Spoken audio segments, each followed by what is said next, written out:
जो तू सुनाए मैं सुनने के लिए तैयार हूं।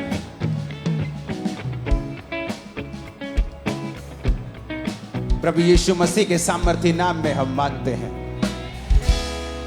आमीन। जितना ऊंचा और लंबा ये ब्लेसिंग आपकी है।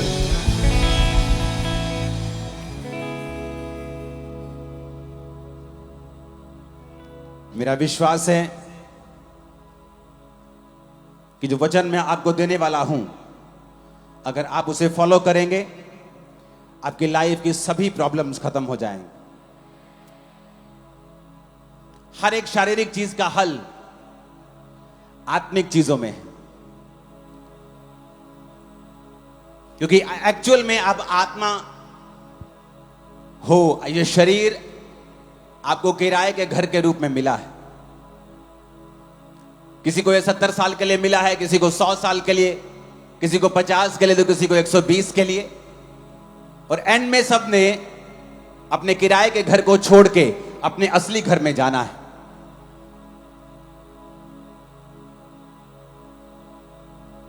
तो चाहे आपकी प्रॉब्लम्स शारीरिक हैं, लेकिन उनका हल हमेशा आत्मिक रीति से ही होता है। बाइबल कहती प्रभु यीशु मसीह के पास एक लकवे के रोगी को लेके आए और जीसस को बोला, जीसस जिस तरह आप ले हैंड करते हैं ना लोगों के ऊपर, प्लीज इस पे ले हैंड कर दे और इसे ठीक कर दें। और जीसस ने कहा, हे पुत्र तेरे पाप माफ हुए। कहते परमेश्वर नहीं, हम पाप माफ नहीं करवाना चाहते, हम चाहते हैं ये चंगा हो जाए और चलने लगे। और जीसस ने कहा, हे पुत्र तेरे पाप माफ हुए। और वचन कहता है जब पाप माफ हुए तो जीसस ने उसे कहा, उठ और अपनी मंजी उठा और घर चला जा। क्योंकि जब पाप माफ हुए, इन सब चीजों को बंद कर दो, ओके, तो शरीर भी चंगा हो गया। इसका मतलब आपकी लाइफ की प्रॉब्लम जो भी है उसका सॉल्यूशन आत्मिक होगा, आत्मिक तरीके से आपकी लाइफ में आएगा। इसलिए बहुत से लोग जब उनको चर्च आने का न्योता मिलता है और कोई बताता है चर्च के बारे में, वो सोचते यार चर्च क्या होगा, अरे यार मेरा बिजनेस नहीं चल रहा, चर्च क्या कर देगी, अरे यार मेरी वाइफ मेरे कंट्रोल में नहीं, चर्च क्या कर देगा उसमें, अरे यार मेरे बच्चे मेरी सुनते नहीं, चर्च क्या कर लेगा। उन्हें यह नहीं मालूम कि ये वाइफ, ये बच्चे, ये बिजनेस, ये पैसा, ये शरीर, ये दुनिया, ये देखने वाली सब चीजें परमेश्वर ने बनाई हैं। आपका दिल, आपका दिमाग, आपके बच्चों का दिल, दिमाग, रूह, जिस्म, जान, उसकी सोचें परमेश्वर के हाथों में है। तो जब आज आपको आत्मिक सॉल्यूशन मिलने वाला है, मेरा विश्वास है आप उसे फॉलो करेंगे। परमेश्वर ने चंडीगढ़ के विषय में मुझे एक विजन दिखाया। जब मैंने खुदा से कहा, प्रभु मैं क्या बोलूंगा वहां जाके, मैं अपनी ओर से कुछ नहीं कहना चाहता, मैं अपनी बाइबल स्टडी से कुछ नहीं बोलना चाहता, मुझे गहरी बातें बोलने का शौक नहीं है क्रूसेड्स के ऊपर, मैं क्या बताऊं। परमेश्वर ने मुझे बताया कि जाके चंडीगढ़ के लोगों को बोल कि तुम्हें ज्यादा दिया गया है, तुमसे ज्यादा मांगा जाएगा। मैंने कहा प्रभु इसका मतलब क्या है। प्रभु ने कहा मैंने चंडीगढ़ के लोगों को ज्यादा दिया है, इनके तोड़े ज्यादा दिए हैं इनको। बाइबल में एक को 5, एक को 2 और एक को 1 दिया था। 5 वाला गया और 5 के साथ 5 कमाए, 2 वाले ने 2 के साथ 2 कमाए, 1 वाले ने मिट्टी में छुपा दिया। कहा मैं डर गया था, तू कठोर मनुष्य है, बॉस जब तू आता तो मेरी क्लास लेता इसलिए मैंने छुपा दिया। और बॉस ने कहा तू मुझे अगर कठोर समझता है तो मैं कठोर ही हूं, जाओ इसको वहां फेंको जहां रोना और दांतों का पीसना हो। प्रभु ने मुझसे कहा मैंने चंडीगढ़ के लोगों को ज्यादा दिया है और मैं ये चाहता हूं कि ये ज्यादा मुझे वापस करें। अब मैं आपको बताता हूं परमेश्वर आपकी लाइफ से क्या चाहता है और क्यों चाहता है। आप नोटिस करेंगे एक व्यक्ति जितना टैलेंटेड होता है, शैतान उतना ही उस पर अटैक करने की कोशिश करता है। प्रभु ने मुझसे कहा कि इनको क्या कहना है कि इनकी लाइफ में वो खालीपन ना रहे, जिससे ये जूझ रहे हैं, वो ट्रबल, वो मानसिक डिप्रेशन, वो जिंदगी की तंगियां जिनमें से ये निकल रहे हैं और इनको मालूम नहीं कि निकलना कैसे है, ये वचन तू इन्हें बताएगा और ये इस वचन को मानेंगे और आने वाले समय में निकल जाएंगे। प्रभु यीशु मसीह की सबसे इंपॉर्टेंट आज्ञा क्या है बाइबल में? बहुत सी आज्ञाएं हैं, लेकिन प्रभु यीशु मसीह ने पहाड़ पर जब स्वर्ग जाने वाले थे, मत्ती 28 उसकी 18 से 20 में लिखा है कि यीशु ने कहा उनके पास जाकर, स्वर्ग और पृथ्वी का सारा अधिकार मुझे दिया गया है, तुम जाओ और सब जातियों के लोगों को चेला बनाओ, उन्हें पिता पुत्र पवित्र आत्मा के नाम में बपतिस्मा दो और सब बातें जो मैंने आज्ञा दी हैं मानना सिखाओ, और देखो मैं जगत के अंत तक तुम्हारे साथ। सबसे मोस्ट इंपॉर्टेंट आज्ञा है जीसस क्राइस्ट की, जब वो जीवित स्वर्ग पर चढ़ाए जाने वाले थे कि जाओ इनको बोलो कि ये लोग मेरी सेवा करें। लोग बोलते हैं मैं सेवा करूं, मैं तो इंजीनियर हूं, मैं कैसे सेवा करूं, मैं डॉक्टर हूं, मैं तो एक आईटी कंपनी में जॉब करता हूं, मैं तो हाउस वाइफ। यहोशू 24 उसकी 15 आयत में लिखा है, यहोशू ने कहा सब लोगों से, यदि यहोवा की सेवा करना तुम्हें बुरी लगे तो आज चुन लो तुम किसकी सेवा करोगे। उन देवताओं की जिनकी सेवा तुम्हारे पुरखा महानद के उस पार करते थे, अमोरियों के देवताओं की सेवा जिसके देश में तुम रहते हो, परंतु मैं तो अपने घराने समेत यहोवा की सेवा नित्य करूंगा। पुराने नियम में, नए नियम में, दोनों नियम में हमें परमेश्वर यह बताता है कि एक्चुअल में हम लोग उसकी सेवा करने के लिए चुने गए हैं। सारे, आप डॉक्टर हैं तो भी जाओ और चेला बनाओ, आप इंजीनियर हैं तो भी, आप एक विश्वासी हैं तो भी, आप एक हाउस वाइफ है तो भी, ये बुलाहट है जो आप सबको दी गई है। जब आप लोग इस बुलाहट पे नहीं चलेंगे, उसके बाद फिर निराशाएं हमारी जिंदगी में प्रवेश करेंगे, एक खालीपन प्रवेश करेगा बीमारी के रूप में। फिर आप कंप्लेंट करेंगे मेरा पति मेरी बात नहीं सुनता, मेरे बच्चे मेरी बात नहीं सुनते, मुझे वो सेटिस्फाइड नहीं करते, क्योंकि आप भूल गए अपने बाप को सेटिस्फाइड, अपने पिता को, अपने जीसस को सेटिस्फाइड करना, क्योंकि उसने आपको सेवा के लिए बुलाया है। सेवा करने से क्या होगा? क्या हम सब सेवा के लिए बुलाए गए हैं? हां, हम सब सेवा के लिए बुलाए गए हैं। एक पास्टर भी सेवा के लिए बुलाया गया है और एक विश्वासी भी सेवा करने के लिए बुलाया गया है। जब एक विश्वासी परमेश्वर की सेवा नहीं करेगा, फिर उसकी जिंदगी में वो खालीपन रहेगा जिसे दुनिया की कोई ताकत, कोई पैसा, कोई बरकत, कोई खुशी भर नहीं सकती। फिर वो अपनी लाइफ में उस सफर पे निकलेगा जो अकेलेपन से और दुखों से भरा हुआ है। फिर आप क्वेश्चन करेंगे, परमेश्वर अगर मेरी लाइफ में तू है तो मेरी लाइफ ऐसी क्यों है?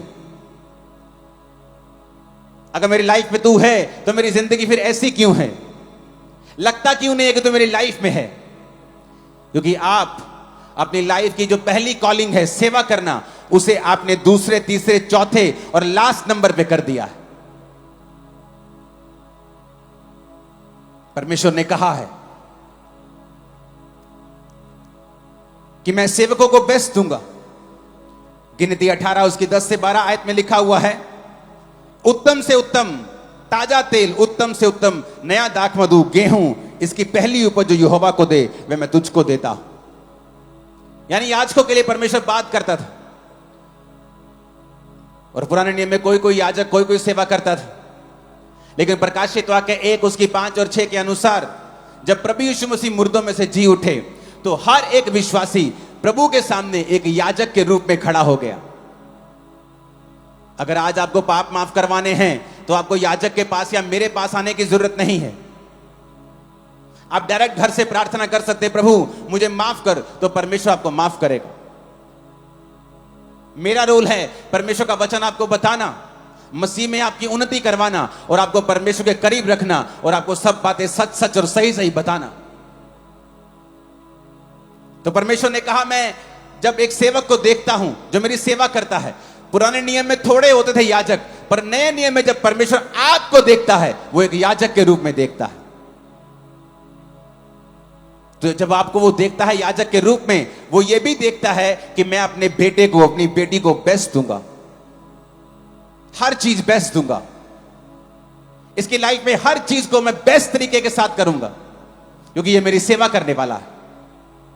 वचन में लिखा है यूहन्ना 12 उसकी 26 आयत में, यदि कोई मेरी सेवा करे तो मेरे पीछे हो ले, जहां मैं हूं वहां मेरा सेवक होगा। जीसस ने कहा यदि कोई मेरी सेवा करे मेरा पिता उसका आदर करेगा। यीशु ने कहा अगर कोई मेरी सेवा करेगा, जो कोई जीसस की सेवा करेगा, पिता उसका आदर करेगा। आज पत्नी ढूंढती है आदर, मेरे मेरे इन लॉ फैमिली मेरा आदर नहीं करते, मेरे पेके मेरे हस्बैंड का आदर नहीं करते, हमारे लोग हमारा आदर नहीं करते, मेरे बच्चे मेरा आदर नहीं करते। जब आदर आपको ऊपर से ना दिया जाए तो आपके पास नहीं आ सकता। जब ऊपर ही ब्लॉक कर दिया जाए तो धरती पर आप कुछ नहीं पा सकते। तो यीशु ने कहा अगर कोई मेरी सेवा करेगा मेरा पिता उसका आदर करेगा। वो अपने घर में आदर पाएगा, अपने बच्चों में आदर पाएगा, अपनी कलीसिया में आदर पाएगा, अपने काम वाली जगह के ऊपर जहां वो काम करता है वहां वो आदर पाएगा। ये मेरा फेवर होगा, ये रिजल्ट होगा, ये आउटकम होगा इस चीज का कि ये व्यक्ति मेरी सेवा करता है। कैसे सेवा करते हैं आप परमेश्वर की? अपनी लाइफ से, पापों से मन फिरा के, अपना जीवन पवित्रताई में बिता के आप उसकी सेवा करते हैं। अपनी चर्च में आप सेवा करते हैं परमेश्वर की, अपनी जिंदगी से सेवा करते हैं। आप अपनी चर्च में हैं, आप सेवा करते हैं, आप टेंट बिछाते हैं, आप लंगर खिलाते हैं, आप वॉलंटियर की सेवा करते हैं। आप कुछ ना कुछ सेवा करें, चाहे वो सुसमाचार की हो, चाहे वो किसी भी चीज की हो। एक विश्वासी अगर चर्च में बिना सेवा के है, वो अपनी पोजीशन को पहचान नहीं पा रहा है और पीछे है वो। आप सब वॉलंटियर नहीं बन सकते, लेकिन आप सुसमाचार देने के लिए जा सकते हैं, आप बीजों को बो सकते हैं, आप फाइनेंशियली प्रार्थना से, उपवास से आप सेवा कर सकते हैं। अपने टैलेंट से, अपने वरदान से, आप सीए हैं, आप इंजीनियर हैं, आपकी चर्च को, आपके लोगों को आपकी जरूरत है, आप उससे अपनी सेवा कर सकते हैं। अपनी लाइफ से सेवा कर सकते हैं, चर्च में सेवा कर सकते हैं, अपने समय को दे सकते हैं। आज भी आप समय निकालकर यहां पर आए हैं, अपने टैलेंट से आप खुदा की सेवा कर सकते हैं। और वैसा ही आप अपने बच्चों को चलाएं। आज यहूदी पूरी दुनिया में कामयाब बिजनेसमैन क्यों हैं? पावरफुल क्यों हैं? अमेरिका का सारा मीडिया यहूदियों के पास क्यों है? जब बच्चा छोटा होता है तभी से टाइट देना सिखाते हैं, प्रार्थना करना सिखाते हैं, यहोवा को प्रथम स्थान देना सिखाते हैं, और इसीलिए वो दुनिया में प्रथम रहते हैं। परमेश्वर ने कहा अगर तू मुझे पहला रखेगा मैं तुझे पहला रखूंगा। तू सिर ठहरेगा, तू पूंछ नहीं ठहरेगा, तू आगे होगा, मैं तुझे इज्जत दूंगा, मैं तुझे बरकत दूंगा। भजन संहिता 91 उसकी 11 और 12 आयत में लिखा है। लेकिन उससे पहले मैं चाहता हूं हम एक आयत को पढ़ें। अगर आपकी स्क्रीन पे एक आयत नहीं आई तो आप बाइबल से निकाल लें उसे। भजन संहिता 91 उसकी एक आयत। He that dwelleth in the secret place of the most high, जो सर्वशक्तिमान के छाए हुए, जो परम प्रधान के छाए हुए स्थान में बैठा रहे, वो सर्वशक्तिमान की छाया में ठिकाना पाएगा। लोग बोलते मैं सेवा क्यों करूं? कहता shall abide under the shadow of the Almighty। Shadow का मतलब है तसेल, इब्रानी भाषा का 6738वां शब्द। तसेल, डिफेंस। कहता अगर तू मेरे छाए हुए स्थान में बैठा होगा। क्या है परमेश्वर का छाया हुआ स्थान? He that dwelleth मतलब यशब, इब्रानी भाषा में यशब, यानी वो कुर्सी जो खुदा ने तुम्हें दी। कौन सी? एक विश्वासी होने की। मैं एक विश्वासी हूं, ये परमेश्वर ने मुझे ये कुर्सी दी है। यानी मुझे उस कुर्सी पे, जैसे एसएसपी साहब को कुर्सी मिलती है, उनका रिएक्शन, उनका काम उस कुर्सी के मुताबिक होता है।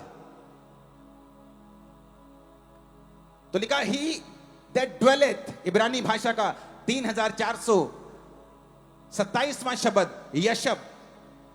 जो परम प्रधान के छाए हुए स्थान में बैठा रहे, यशब करे, जिसका मतलब है कि वो कुर्सी को संभाल के रखे, टू सिट डाउन। कहता वो सर्वशक्तिमान की छाया में ठिकाना पाएगा। तसेल, छाया का मतलब है तसेल। इसको पूरा दिखेगा। हां, इसका मतलब क्या? एक कुर्सी आपको मिली एक विश्वासी होने की, क्या आप उस कुर्सी के मुताबिक काम कर रहे हैं? एक विश्वासी होने के नाते आपको चर्च के दर्शनों में साथ देना है, क्या आप दे रहे हैं? एक विश्वासी होने के नाते आपको अपने पास्टर्स के लिए, अपने लीडर्स के लिए प्रार्थनाएं और उपवास करने हैं, क्या आप कर रहे हैं? एक विश्वासी होने के नाते आप अपने चर्च में संडे, थर्सडे, वीकडेज में होने चाहिए, जब वो बुलाते हैं वहां सेवा करने के लिए, क्या आप ऐसा कर रहे हैं? फिर आप बोल सकते हैं कि हां, मैं सर्वशक्तिमान की छाया में बैठा हूं, जो परम प्रधान के छाए हुए स्थान में बैठा रहेगा। यशब, टू सिट डाउन। अगर आप चर्च में सेवा नहीं करते, आप उसके छाए स्थान में नहीं हैं। आप एक जीवित चर्च का हिस्सा नहीं है, तो आप उसके छाए स्थान में नहीं हैं। क्यों? क्योंकि वही आपको ड्यूटीज देंगे, वही आपको काम देंगे, वो बताएंगे आपको क्या करना है, किस तरह से रूहों को बचाना है। हालेलुया। कहता डिफेंस में, तसेल, वो उसके डिफेंस में ठिकाना पाएगा। यानी यहोवा का डिफेंस उसकी ओर होगा। जो सेवा करेंगे उनके ऊपर डिवाइन प्रोटेक्शन रहेगी, प्रोटेक्शन रहेगी, उनके ऊपर एक सुरक्षा रहेगी। क्योंकि परमेश्वर ने कहा है, अगर तू मेरी सेवा करेगा तो मैं तुझे डिफेंस दूंगा। जब एक देश का गृह मंत्री आपको डिफेंस देता है, आपको सुरक्षा देता है, तो वो खुद आपकी सुरक्षा करने नहीं आ जाता। वो किसको भेजता है? अपनी आर्मी को भेजता है, अपने कमांडोज भेजता है, बेस्ट लोगों को भेजता है। कहता जाओ इसकी सुरक्षा करो, इसको वाई कैटेगरी, Z++ Z दो, सुरक्षा करो इसकी, मैं तुम्हें डिफेंस देता हूं। यहोवा ने कहा, अगर तू मेरे छाए स्थान में बैठा रहेगा, सिट डाउन, जो तेरी ड्यूटी है, अगर तू उससे उठकर व्यभिचार करता है तो तू यशब में नहीं है, तू बैठा हुआ नहीं है मेरे छाए स्थान में। अगर तू चोरी करता है, तुमने उस कुर्सी के मुताबिक कार्य नहीं किया, तो तू उसके छाए हुए स्थान में नहीं है। अगर तू चोरियां व्यभिचार करता है तो तू यशब में नहीं बैठा हुआ, तूने वो कुर्सी छोड़ दी है, क्योंकि उस कुर्सी पर बैठकर तू ऐसा नहीं कर सकता।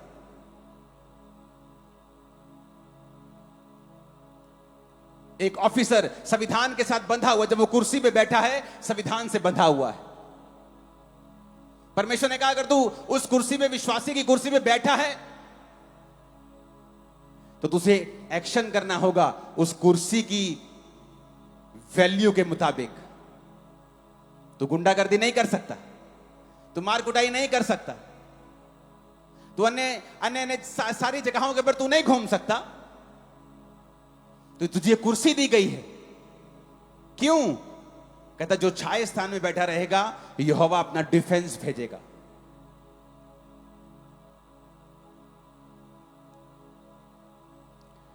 फिर 11 आयत में लिखा है, वह अपने दूतों को तेरे निमित्त आज्ञा देगा, जहां कहीं तू जाए वो तेरी रक्षा करे।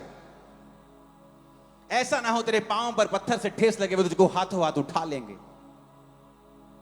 इसका मतलब, जब परमेश्वर ने कहा अगर तू यशब रहेगा मेरी प्रेजेंस में, तो मैं तसेल करूंगा, डिफेंस दूंगा। फिर वो कहता, फिर दूत तेरी पास रहेंगे और तुझको हाथों हाथ उठा लेंगे, क्योंकि वो दूत मैंने जो तुझे डिफेंस दिया है उसके अनुसार तेरी जिंदगी में रहेंगे। यानी जो सेवा करेगा, डिवाइन प्रोटेक्शन उसकी लाइफ में रहेगी। अंदर डर रहता है लोगों के, ओ मुझे वैक्सीनेशन से कुछ हो ना जाए, और मेरे को ये ना, मेरा एक्सीडेंट ना हो जाए, मुझे कैंसर ना हो जाए, मेरी किडनी फेल ना हो जाए। आपके ऊपर डिवाइन प्रोटेक्शन रहती है जब आप परमेश्वर की सेवा करते हैं। नीति वचन 3 उसकी 5 से 6 में लिखा है, अपनी समझ का सहारा ना लेकर संपूर्ण मन से यहोवा पर भरोसा रखना, उसी को स्मरण करके सब काम करना, वो तेरे लिए सीधा मार्ग निकालेगा। परमेश्वर ने क्या कहा? कहता अपनी समझ का सहारा मत लेना, उसकी सेवा करना, भरोसा रखना, वो तेरे लिए सीधा मार्ग निकालेगा। Right path, he will show you the right path. कितने रास्ते हैं यहां, आप अपने घर को जाएंगे, कितनी सड़कें आएंगी, कितने मोड़ आएंगे, बट आपको राइट पाथ पता है। क्या आपको आपकी लाइफ का राइट पाथ पता है कि आप क्या करेंगे तो आने वाले समय में सक्सेसफुल रहेंगे? आप क्या स्टेप लेंगे कि आने वाले समय में आपको दिक्कत नहीं होगी? आपको कोई नहीं बता सकता, कोई नहीं बता सकता, सिर्फ परमेश्वर आपको गाइड कर सकता है। और उसने कहा जब तुम पूरा भरोसा मुझ पे रखेगा, I will show you the right path, मैं तुझे सही रास्ता बताऊंगा, तुझे जीवन में क्या करना है, कहां तुझे राइट पार्टनर मिलेगा, कहां तुझे राइट बिजनेस मिलेगा, किस कैरियर में तुझे सफलता मिलेगी, मैं तुझे बताऊंगा, मैं तेरी अगुवाई करूंगा। अगर आप सेवा करेंगे वो आपको राइट पाथ देगा। निर्गमन 23 उसकी 25 से 28 आयत में लिखा है, यदि तू अपने परमेश्वर यहोवा की उपासना करे, इंग्लिश में ज्यादा अच्छा लिखा है, and ye shall serve the Lord your God, अगर तुम सर्व करेगा, सेवा करेगा, तो वो तेरे अन्न जल पर आशीष देगा। He shall bless thy bread and thy water, I will take sickness away from the midst of thee, कहता मैं तुम्हारे बीच से रोग दूर कर दूंगा अगर तुम मेरी सेवा करेगा। आज से 10-15 साल पहले की बात होगी, आई थिंक 2009 की शायद ये 10 की बात होगी। मैं अपनी चर्च के बाहर सेवा कर रहा था, तो एक व्यक्ति को उठाकर लेके आए, वो पागल था, पागल जैसी हरकतें कर रहा था। उसकी मां आई और बोली इसके पिताजी को अटैक हुआ। सेम ऐसे ही करते थे, 7 दिन हॉस्पिटल में रहे, मर गए। जब उनकी चिता को ये आग लगा रहा था, अब आग लगा के जब वापिस आए क्रियाक्रम के बाद, तो सेम अटैक मेरे बेटे पे होने लगे। आप इस पे प्रार्थना कर दीजिए। मैं आत्मा में था और मैंने उससे कहा, मैंने कहा जा अपने बेटे को और तू सब लोग जाओ, मिट्टी की सेवा चर्च में चल रही, मैंने कहा जाओ मिट्टी की सेवा करो। मैंने ले हैंड भी नहीं किया, मैंने कहा जाओ वहां पे सेवा करो। और वो सेवा करने लगे, और सेवा करने के दौरान परमेश्वर की आत्मा ने छुआ और पूरा पागलपन गया। आज तक वो लड़का जीवित है, बड़ा हो गया बहुत। पहले जवान था, अब तो और जवान हो गया होगा, 20 साल के करीब था, अब तो 35-40 साल का हो गया होगा वो। उसने कहा अगर तू सर्व करेगा, यदि तू अपने परमेश्वर Jehovah, you shall serve the Lord, अगर तू सर्व करेगा, I will take sickness away, मैं तेरे अन्न जल पर आशीष दूंगा, मैं सिकनेस को तेरे बीच से दूर कर दूंगा। बहुत से विश्वासी रोते हैं प्रभु के सामने, प्रभु मैं बीमार क्यों हूं? क्योंकि तुम सेवा नहीं कर रहे हो। तुम्हें लगता है तुम विश्वासी हो, तुम चर्च जाते हो, यही एहसान है चर्च के ऊपर, पादरी दे यही एहसान है, चर्च जाने ही आ गए हैं चर्च। ये तो पहला स्टेप है।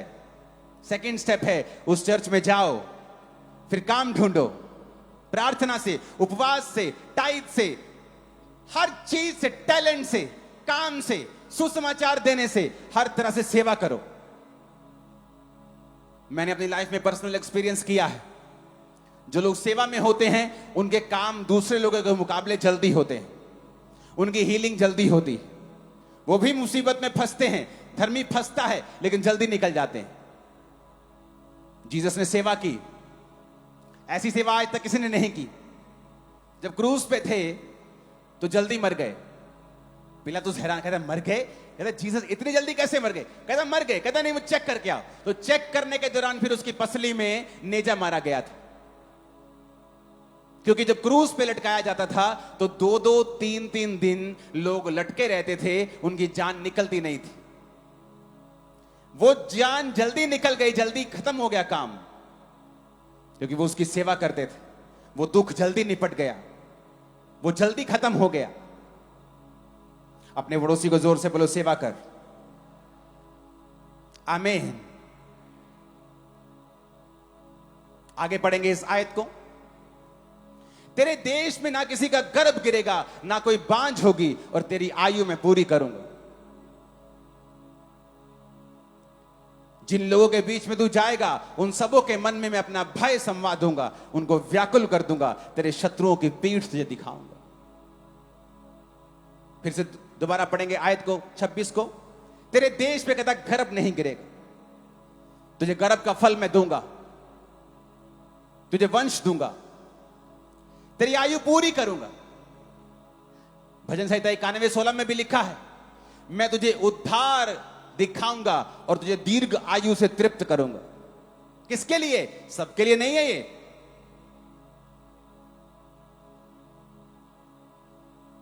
अपने पड़ोसी को बोलो, वचन सबके, ये वचन सबके लिए नहीं था, उसी के लिए है जो उसकी हजूरी में बैठा है, जिसने अपनी विश्वासी होने की कुर्सी को छोड़ा नहीं है। आमीन। क्या कहा परमेश्वर ने? तेरा गर्भ नहीं गिरेगा, ना कोई बांझ होगा, तेरी आयु में पूरी करांगा। तेरी आयु को कहता मैं पूरा करूंगा, बढ़ाऊंगा, तो पूरी आयु का होकर परमेश्वर में सोएगा। फिर कहता 27 आयत में, तेरे दुश्मन कभी भी तुझ पर काबिल कब्जा ना कर पाएंगे। वो शैतान, वो बीमारी, वो तुम्हारे एनिमी, तुम्हारी बुलाहट के दुश्मन हमेशा तुमसे शर्मिंदा रहेंगे अगर तू मेरी सेवा करेगा तो। क्योंकि 25 आयत को मत भूलना। लोग 27 आयत को कमांड करते रहते, क्लेम करते रहते हैं, प्रभु तेरे वचन में लिखा तो दुश्मनों की पीठ दिखाएगा। पर क्या तुमने 25 आयत पूरा की कि तू अपने परमेश्वर यहोवा को अगर सर्व करे तो? वो नहीं की। बड़ा जरूरी है यह समझना कि वचन क्यों बोला गया है, कैसे बोला गया है, कहां बोला गया है और किसको बोला गया है। नीति वचन 13 उसकी 22 आयत में लिखा है, नीति वचन 13 उसकी भला मनुष्य अपने नाती पोतों के लिए संपत्ति छोड़ जाता है, परंतु पापी की संपत्ति धर्मी के लिए होती है। खुदा ने कहा जो सेवा करते हैं वो अपनी लीगेसी छोड़ जाएंगे, वो अपने बच्चों के लिए अच्छी वस्तुएं छोड़ जाएंगे। लेकिन जो पापी होगा वो कमाएगा दूसरों के लिए, वो खुद कमाएगा लेकिन किसी और को देके जाएगा। लेकिन आप लीगेसी बिल्ड कर सकते हैं अगर आप परमेश्वर की सेवा अच्छी रीति से करेंगे तो। वो आपके वंशों का परमेश्वर है। दाऊद से कहा था कि तेरे निज पुत्र को ही मैं तेरी गद्दी पर बिठाया करूंगा। अगर वो तेरी आज्ञाओं पर, जिस तरह तू चलता है मेरी आज्ञाओं पर अगर वो चलेंगे तो उसी तरह से वो आशीषित होंगे जिस तरह से मैंने तुझे आशीषित किया है। ऊंची आवाज में बोलो हालेलुया। फिर से बोलो ऊंची आवाज में हालेलुया। एक आदमी आज क्या चाहता है? वो इज्जत चाहता है। खुदा कहता है मैं दूंगा अगर तू सेवा करेगा। क्या चाहता है? लंबी उम्र चाहता है। परमेश्वर ने कहा मैं दूंगा अगर तू मेरी सेवा करेगा। क्या चाहता है? घर आशीषित हो। खुदा ने कहा मैं तुझे बेस्ट दूंगा अगर तू मेरी सेवा करेगा। और फिर भी हम ये सारी चीजें संसार में ढूंढ रहे हैं मूर्खों की तरह, जबकि परमेश्वर ने कहा कि जब ये मेरी सेवा करे ये सारी वस्तु इसके पीछे पड़ के इसको मिलनी चाहिए। लेकिन हम इसे संसार में ढूंढ रहे हैं और निराशा के बाद निराशा हमारे जीवन में आ रही है, क्योंकि परमेश्वर ने हमें इन्हें ढूंढने के लिए नहीं बनाया। उसने कहा मेरे धर्म और राज्य की खोज कर, दुनिया की सब वस्तु पीछे पड़ के तुझे मिल जाएंगी। ऊंची आवाज में बोलो हालेलुया। आपको सिस्टम चेंज करना होगा, आपको सिस्टम बनाना होगा। आप, आपके बच्चे, आपकी वाइफ, माता पिता सब परमेश्वर की सेवकाई में हो, किसी भी तरह से कर रहे हो, प्रार्थना के जरिए, अपने पास्टर के लिए उपवास रखने के जरिए। जीसस के पास कुछ औरतें होती थी जो अपनी संपत्ति से उसकी सेवा करती थी। चेले होते थे जो उसके दर्शन को आगे लेके जाते थे। आप किस तरह से यीशु की सेवा करेंगी उससे पूछें और चुप ना बैठें, क्योंकि सेवा के बदले में उसने आपको बहुत सारी आशीषों का वायदा किया है। आपके दुश्मन के ऊपर फतह का वायदा किया है, अन्न जल पर आशीष का वायदा किया है, डिवाइन प्रोटेक्शन का वायदा किया है, आपकी लीगेसी चलती रहेगी वायदा किया है, लॉन्ग लाइफ का वायदा किया है, ऑनर का, इज्जत का वायदा किया है। फिलिप्पियों 4 उसकी 16 से 19 आयत में लिखा है, इसी प्रकार जब मैं थिस्सलुनीके में था तुमने मेरी घटी पूरे करने के लिए एक बार नहीं 2 बार कुछ भेजा था। ये नहीं मैं दान चाहता हूं, परंतु ऐसा फल चाहता हूं जो तुम्हारे लाभ के लिए बढ़ता जाए। मेरे पास सब कुछ है वरन बहुत आयत से है। जो वस्तुएं तूने प्रुदितुस के हाथ से भेजी हैं उन्हें पाकर मैं तृप्त हो गया। मैं तो सुखदायक सुगंध ग्रहण करने योग्य बलिदान है जो प्रभु को भाता है। मेरा परमेश्वर भी अब उस धन के अनुसार जो महिमा सहित मसीह यीशु में है तुम्हारी हर घटी को पूरा करेगा। उसने उन लोगों को बोला तुम्हारी हर घटी महिमा सहित पूरी होगी, तुम्हारी बेइज्जती नहीं होगी। तुम रिश्तेदार के पास जाते हो, बोलते मेरी बेटी की शादी 2 लाख कम हो रहे हैं, अगर बहुत अच्छा भी होगा वो दे देता, तुम्हारी बेइज्जती भी करता है साथ। तो पहले सुनते ही तू पहले ध्यान क्यों नहीं रखा, जोड़े क्यों नहीं पे है, आप किसी उधार मांगते आपकी बेइज्जती करता है। परमेश्वर ने कहा अगर तू मेरी सेवा करेगा, किन लोगों को बोला, कलीसिया, उस कलीसिया को बोला जिन्होंने पौलुस की मिशनरी कामों के लिए फाइनेंशियल हेल्प की थी। पौलुस कहता मेरा परमेश्वर उस महिमा के अनुसार तुम्हारी हर घटी को मसीह यीशु में पूरा करेगा, तुम्हारी बेइज्जती नहीं होने देगा, तुम्हारी घटी भी पूरी होगी लेकिन महिमा सहित होगी, तुम्हारी इज्जत भी होगी और घटी भी पूरी होगी। ऐसा वचन उन लोगों के लिए है जो परमेश्वर की सेवा करना चाहते हैं, जो कर रहे हैं या आगे जो करेंगे। हर विश्वासी से क्लेम नहीं कर सकता जिसका सेवकाई में कोई हाथ नहीं है, जिसको यह मतलब है कि आज सरमन बड़ा अच्छा था, आज सरमन इतना अच्छा नहीं था, आज हीलिंग प्रेयर बड़ी पावरफुल थी, आज फलानी प्रेयर बड़ी पावरफुल थी। बस उन्हें लगता है उनका काम हो गया, फिनिश, उन्होंने अपना काम कर दिया, यह बहुत बड़ी बात है, उनका चर्च में आ गए आज वो। ये बड़ी बात नहीं, तो शुरुआती बात है।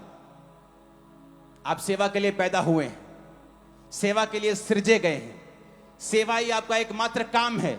आप डॉक्टर हैं, जाइए सेवा कीजिए। कई बार मेडिकल साइंस काम नहीं करती, क्यों? क्योंकि परमेश्वर को काम करना होता है। क्या आप अपने पेशेंट्स को बताते हैं यीशु मसीह के बारे में? जहां आप काम करते हैं क्या वहां सुसमाचार प्रचार करते हैं? क्या मोहल्ले वालों को मालूम है आप क्रिश्चियन हैं? आपका क्या बॉस जानता है आप क्रिश्चियन हैं? क्या आप अपने कैरेक्टर से उसकी सेवा कर रहे हैं? क्या आपके ऑफिस में 10-10 बॉयफ्रेंड और गर्लफ्रेंड है कि आपके कैरेक्टर से आप उसकी सेवा नहीं कर रहे हैं, आप उसके नाम को कलंकित कर रहे हैं? अगर आप उसके नाम को ऊंचा करेंगे वो आपको ऊंचा करेगा, आप उसके नाम को नीचा करेंगे वो आपको नीचा करेगा। चंडीगढ़ के लोगों को ज्यादा दिया गया है, आप 5 तोड़े वाले क्रिश्चियन हैं, टैलेंट भी ज्यादा है आपके पास, सोर्सेस भी ज्यादा हैं आपके पास, दूसरों से ज्यादा है, तो याद रखिए आपके पास ज्यादा है, आपसे ज्यादा मांगा भी जाएगा। प्रभु आपसे हिसाब भी लेगा कि मैंने तुझे ज्यादा दिया है दूसरों से, मैं तुझसे हिसाब भी लूंगा दूसरों से ज्यादा। घबराए मत, आपके पास ज्यादा है, आनंदित हो क्योंकि आप सेवा के लिए इस्तेमाल होने वाले हैं। आप में से बहुत से लोग सेवा में जाएंगे, बहुत से पास्टर्स की सेवकाइयां पढ़ेंगी, यूथ सेवा करेगा। आमीन, ऊंचाई आशीष हमारी है चर्च। Hallelujah, hallelujah.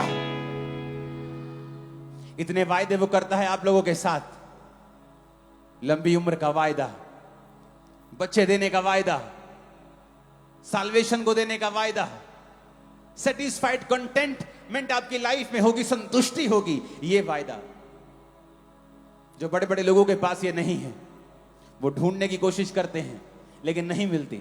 वो वायदा परमेश्वर ने आपको दिया है कि जब तू मेरी सेवा करेगा मेरा पिता तेरा आदर करेगा। लेकिन गंदे शरीर से आप उसकी सेवा नहीं कर सकते। गंदे शरीर का मतलब ये नहीं मिट्टी लगे कि आप उसकी सेवा नहीं कर सकते। आपका जीवन, आपका शरीर परमेश्वर को मन भावता हुआ बलिदान करके आपको चढ़ाना होगा। पवित्रताई में, प्रार्थना में आपको रहना होगा। आप ब्लू फिल्म देखें और साथ में खुदा की सेवा करें, यह पॉसिबल नहीं है। या तो आप शरीर की सेवा कर सकते हैं या तो परमेश्वर की कर सकते हैं। परमेश्वर ने बाइबल में किसी भी अमीर व्यक्ति की निंदा नहीं की। उन अमीरों की निंदा की है जिन्होंने पैसा होते हुए भी प्रभु का काम नहीं किया। अय्यूब अपने जमाने का सबसे अमीर था क्योंकि वो परमेश्वर की आज्ञाओं पे चलता था। लेकिन लाजर और दूसरा जो धनी व्यक्ति था, परमेश्वर ने उसकी निंदा की क्योंकि उसने अपने धन से लाजर के जख्मों को बांधा नहीं था। मतलब अगर परमेश्वर ने आपको दिया है तो वो आपसे हिसाब लेगा। वो जो कुछ भी है आपके पास, आपको हिसाब देना पड़ेगा कि परमेश्वर तूने मुझे दूसरों से ज्यादा दिया था, मुझे हिसाब देना है तुझे। और सबको हिसाब देना होगा। जिसको दिया गया है उससे हिसाब मांगा जाएगा। जिसको 5 दिए गए हैं हिसाब मांगा जाएगा, 2 दिए गए हैं हिसाब मांगा जाएगा। आपको चिंताओं से मुक्ति पानी है, आपको डिप्रेशन से मुक्ति पानी है, बेइज्जती से मुक्ति पानी है, खालीपन अकेलेपन से डिप्रेशन से मुक्ति पानी है, तो उसकी सेवा करें। आप जैसे ये फैसला करेंगे आपकी लाइफ सेम नहीं रहेगी। 19.5 साल का था जब मैं परमेश्वर में आया।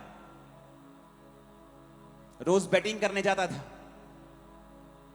लेकिन जब प्रभु में आया तो मुझे मैसेज आते थे शाम को चर्च से कि चर्च में आया कर शाम को सेवा करेंगे। मैंने कहा ठीक है।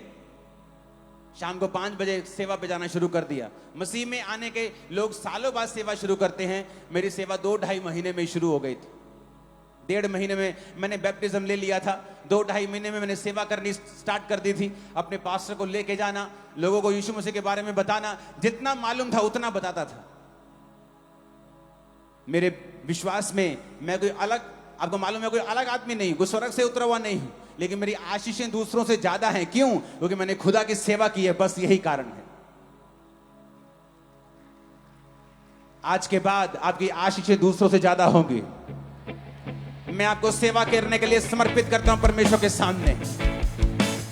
यीशु के लहू को आप पर लगाता और अनॉइंटिंग ऑयल स्वर्गदूत आपको लगाए और सेवा के लिए नियुक्त कर दे आज यीशु के नाम में। आमीन हो जाए। आशीष हमारी है चर्च। आप तैयार हैं उसकी सेवा करने के लिए? आपका जो सवाल है उसका हल, उसका सल्यूशन सेवा के पीछे छुपा हुआ है। आपके दुखों का हल, रोने का हल आपकी सेवा के पीछे छुपा हुआ है।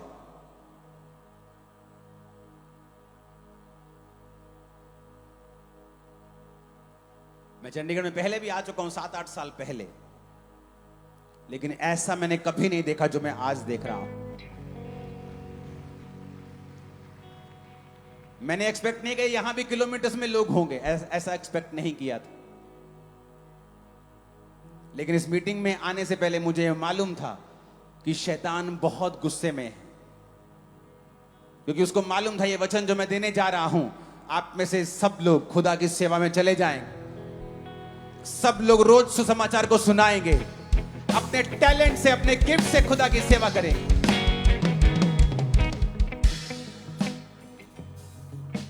आप पढ़े लिखे नहीं, चर्च में झाड़ू तो मार सकते हैं, अपने पास्टर के लिए प्रार्थना तो कर सकते हैं, उपवास तो कर सकते हैं, समय पर चर्च तो जा सकते हैं, सफाई तो कर सकते हैं। जिनको प्रभु ने ज्यादा दिया है वो सेवा से उतना ही दूर हैं। वो ऊंची पदवी पे जाके बैठ गया और कुछ नहीं किया परमेश्वर के लिए, उनसे ज्यादा हिसाब मांगा जाएगा। आपकी पदवी जितनी ऊंची है, परमेश्वर कहता मैं उतना हिसाब तुझसे लूंगा, वो तुझे ज्यादा दिया गया है। और मेरा बिलीव है चंडीगढ़ के लोग आज आशीषित होंगे, क्योंकि आज से आप खुदाबंद की सेवा में चले जाएंगे। मैं ये बात दिल से जानता हूं, मैं आत्मा में जानता हूं। अपने हाथों को उठाओ, हम वर्शिप करेंगे।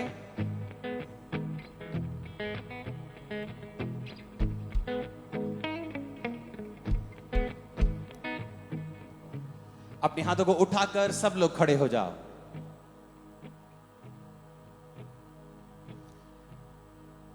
हाथों को उठाकर बोलो, परमेश्वर